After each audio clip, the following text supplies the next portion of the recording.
Hello students, welcome to যোদ্ধা। আজকের এই ভিডিওতে আমরা কথা বলবো যাদবপুর ইউনিভার্সিটির পাওয়ার ইঞ্জিনিয়ারিং ডিপার্টমেন্টের প্লেসমেন্ট স্ট্যাটিস্টিক্স নিয়ে। যদি আমরা ওভারঅল দেখি তাহলে প্লেসমেন্ট পার্সেন্টেজ 91%। যদি ব্যাচ স্ট্রেন্থ দেখা হয় তাহলে 39 টোটাল স্টুডেন্টস আছে। টোটাল অফার্স 34টা, হায়ার স্টাডিজ অফার 9টা। এখানে যদি কোম্পানিজ ভিজিটেড টোটাল কাউন্ট করি তাহলে 50+ কোম্পানিজ এসছে। প্রি প্লেসমেন্ট অফার পেয়েছে 5জন। Students above 8 LPA total 16 students. Student with multiple offers 3জন। তাহলে এখানে যদি আমরা আওয়ার রিক্রুটার্স দেখি তাহলে দেখো সিএসসি লিমিটেড আছে, টিসিএস আছে, শ্যাম মেটালিক্স আছে, ডেলয়েট আছে, পিডাব্লিউসি আছে, কগনিজেন্ট আছে, ইন্দাস আছে, আদিত্য বিড়লা আছে, জেনপ্যাক্ট আছে এবং আরও অনেক কোম্পানিজের নাম এখানে মেনশনড আছে।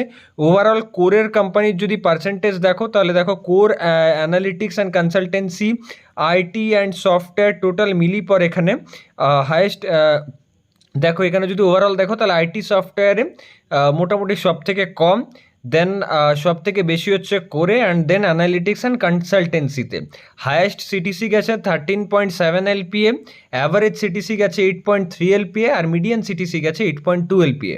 অ্যাকাডেমিয়াতে কোন কোন ইউনিভার্সিটি দেখো আইআইটি আছে এবং অন্যান্য আরও অনেক প্রিমিয়াম ইনস্টিটিউটে কিন্তু স্টুডেন্টসরা এখান থেকে অপরচুনিটি পেয়েছে। তাহলে এটা হয়ে গেল যাদবপুর ইউনিভার্সিটির পাওয়ার ইঞ্জিনিয়ারিং ডিপার্টমেন্টের 2024-এর প্লেসমেন্ট সিনারিও। এরকম অন্যান্য ব্রাঞ্চেরও প্লেসমেন্ট আসবে এবং অন্যান্য ইনস্টিটিউটেরও প্লেসমেন্ট ব্যাপারে আমরা কথা বলবো। দেখা হচ্ছে নেক্সট ভিডিওতে, এরকম ভিডিওস আসতে থাকবে। Thanks for watching.